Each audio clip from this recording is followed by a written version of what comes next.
Petit Palais des Glaces. Après des centaines de scènes ouvertes à Paris, assurer les premières parties de nombreux artistes comme Kev Adams, François-Xavier de Maison, encore Manu Payet, ce jeune humoriste présente désormais son propre spectacle. Il nous raconte son quotidien de jeune adulte à Paris, en Ile-de-France, en plein virage. Vous allez voir, de la vingtaine. On le retrouve dans un instant, mais tout d'abord, regardez un extrait. Alors j'avais trouvé un truc, les amis, c'est que je faisais de la percussion corporelle pour draguer en soirée. Ah David, montre-nous. Merci, au balcon, je t'adore. C'est très simple. Tu tapes sur ton torse. Moins fort. Tes cuisses, ton torse, tes cuisses. Ensuite, tu improvises.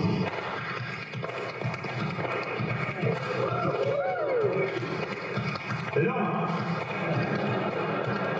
Attends, on ton argent, mon pote.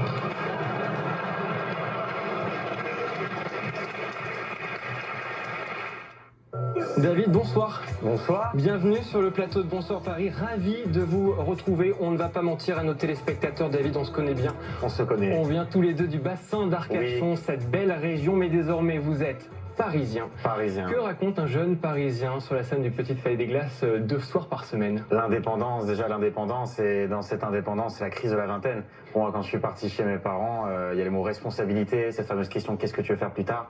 Et ça fait peur. Et ça fait peur. Et qu'est-ce que vous avez répondu à vos parents? Quand j'ai vu qu'ils avaient mis ma chambre sur Airbnb, je leur ai dit merci, déjà, faire d'argent. Et puis, ils m'ont toujours soutenu. Donc, pour eux, de voir que je suis à Paris, faire ce que j'aime, enfin, ils sont très contents. Ils sont très contents. Alors, c'est au Petit Palais des Glaces. C'est une magnifique salle, très connue d'un certain nombre d'humoristes notamment. Quand est-ce qu'on vous a proposé de réaliser ce spectacle? La scène, c'est quelque chose que vous connaissez depuis un petit bout de temps. Oui. Mais là, les choses sérieuses débutent tout de même. J'ai commencé à 15 ans.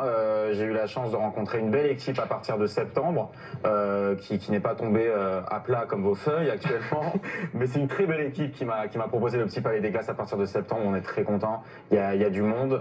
Ça se termine là fin décembre au Petit Palais des Glaces. Oui. Donc j'invite toutes les personnes qui ne sont pas venues à venir à découvrir mon univers. Évidemment, vous parlez de votre quotidien, donc Ouais. vous venez de passer la vingtaine, 21 ans.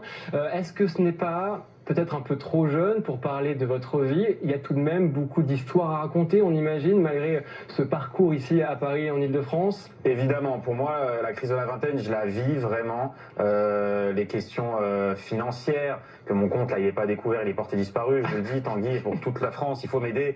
Mais c'est vraiment des questions qui me touchent. Et je me suis dit, si ça me touche à moi, peut-être que les gens, les plus jeunes ou les moins jeunes, vont s'y reconnaître. Ouais. Vous avez fait la première partie, hein, il y a plusieurs mois de grands artistes. Alors, je les avais sur mes fiches qui sont tombées par terre, David. Donc, vous allez nous rappeler s'il y avait Manu Payet, il y avait Il y également... a Manu Payet avec Kev Adams, François-Xavier de Maison. Ouais, ça a été une expérience, on imagine, très particulière, avec un public qui n'était pas venu pour vous, mais qui vous a, on imagine, adopté. Exactement. Moi, c'est toujours formidable de rencontrer et de partager la scène avec des gens que je regarde depuis tout petit et d'avoir les applaudissements de personnes qui de base ne sont pas venues pour moi et leur soutien, ça me fait toujours plaisir. Ouais, maintenant il y a un public donc il faut convaincre aussi avec ces spectacles de fin d'année, toujours ici à Paris en Ile-de-France. On a énormément de choix. Là, ça se passe au Petit Palais des Glaces.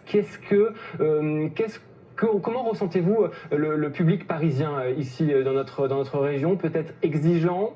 Beaucoup de mes amis humoristes me disent plus exigeants. Je sais pas du tout. Pour être très franc avec vous, moi je me concentre vraiment sur le spectacle, sur ce que je peux donner sur scène. J'ai la chance de bouger un peu partout en France pour les plateaux, les scènes ouvertes. Ouais. Paris, c'est un très beau laboratoire puisque les gens découvrent plein de spectacles et qui me fassent confiance sur ce spectacle, moi ça me touche vraiment beaucoup. Ouais, lorsqu'on a 20 ans, normalement on fait des études. Ça aussi, vous le racontez Oui. dans votre spectacle. À aucun moment vous vous êtes dit il faut quand même que je fasse des études pour pouvoir je sais pas, avoir un bagage. Vous, votre bagage, c'était la scène. Hein. J'ai toujours eu peur, vous savez, il y a beaucoup de personnes qui me demandent si j'ai encore un plan B, alors que je suis sur Je vous scène. pose la question, mais a priori... Exactement. Mais c'est une question qu'on est en droit de se poser à 21 ans, c'est toujours compliqué, mais aujourd'hui, vous voyez, on voit que le bac, aujourd'hui, c'est pas suffisant pour faire les études.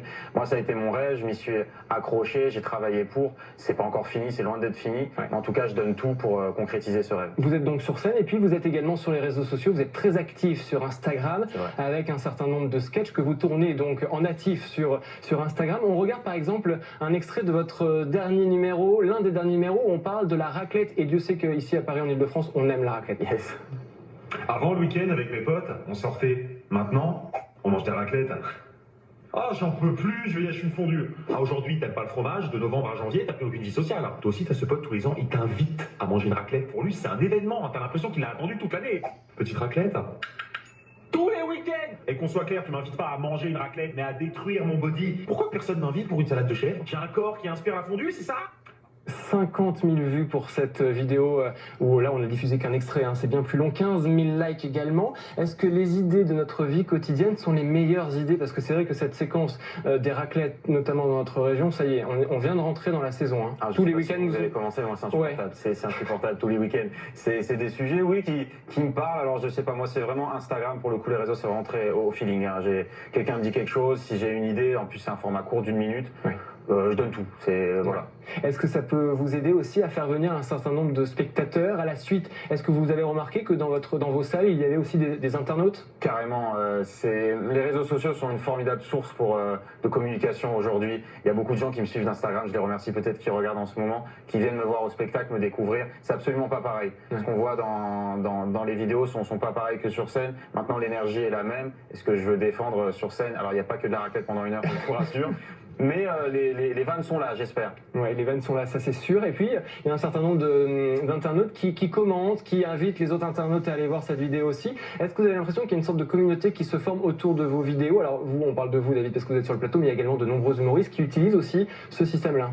Bien sûr, moi j'ai commencé les vidéos alors très petit, mais je vais pas vous mentir, c'était aussi pour amener des gens sur scène, parce que les réseaux sociaux, surtout ma génération, on est à fond dedans, quoi. Ouais. Et ça me fait plaisir de voir des gens qui commentent. Arrobase son ami, viens le voir en spectacle avec moi, ça fait toujours plaisir. Vous êtes un très bon batteur également, c'est l'une de vos premières passions aussi. Sur Instagram, vous avez également de nombreuses vidéos.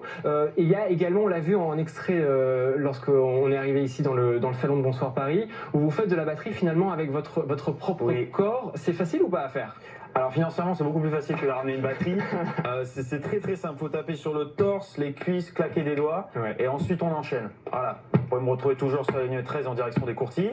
C'est formidable, c'est une magnifique expérience et moi ça me fait du bien d'avoir de la musique à côté de l'humour. Ça rassure aussi ma mère qui me dit si t'es pas un bon humoriste au moins tu seras un bon musicien. Donc tout le monde y trouve pour son compte. David, merci beaucoup d'avoir été avec nous sur le plateau de Bonsoir Paris. C'est au Petit Palais des Glaces jusqu'à mi-décembre, les mardis et les mercredis à 20h. C'est rue du Faubourg du Temple. Merci beaucoup d'avoir été avec nous. Tout de suite, c'est l'heure de la sélection musicale Bonsoir Paris. Tous les soirs, on vous fait découvrir un artiste ou un groupe de passage dans notre région. On se retrouve dans un instant. À tout de suite.